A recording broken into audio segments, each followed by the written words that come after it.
Next up, the Irwin pull saw. The Irwin pull saw is an absolutely fantastic saw, and that's why we put it in this kit.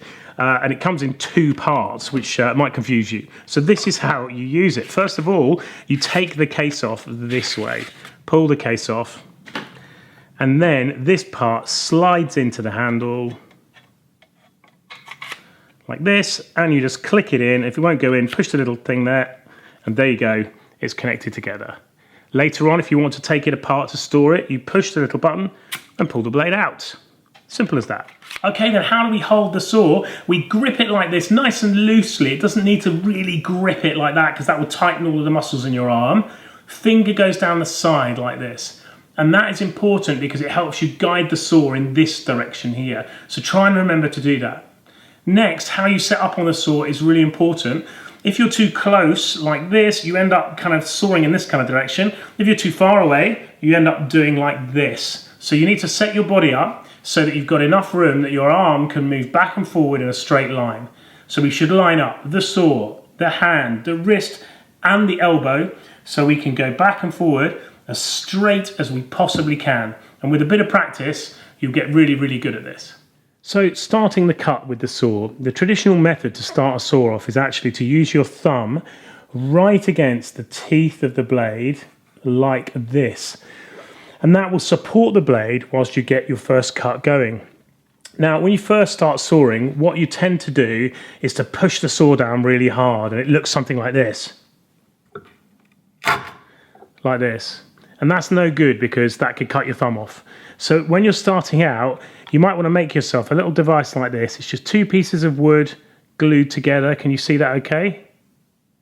Great. And then you can put that up against the piece of wood, put your saw up against it, and use it to push against to start your saw. Now, the other thing to look at is the reflection in the saw. When my saw is straight, the wood looks straight.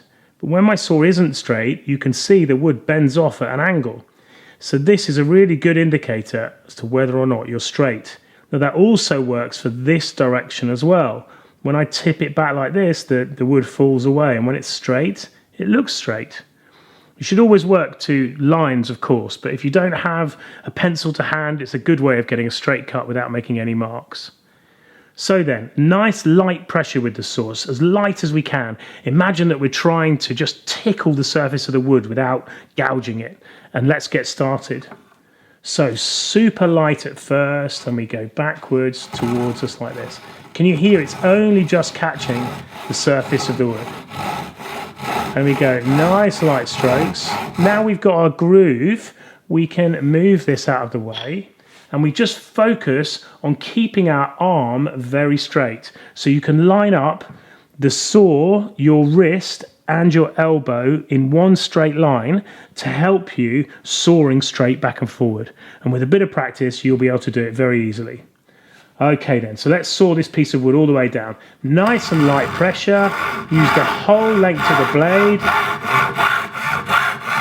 And then just let the saw do all of the work for you.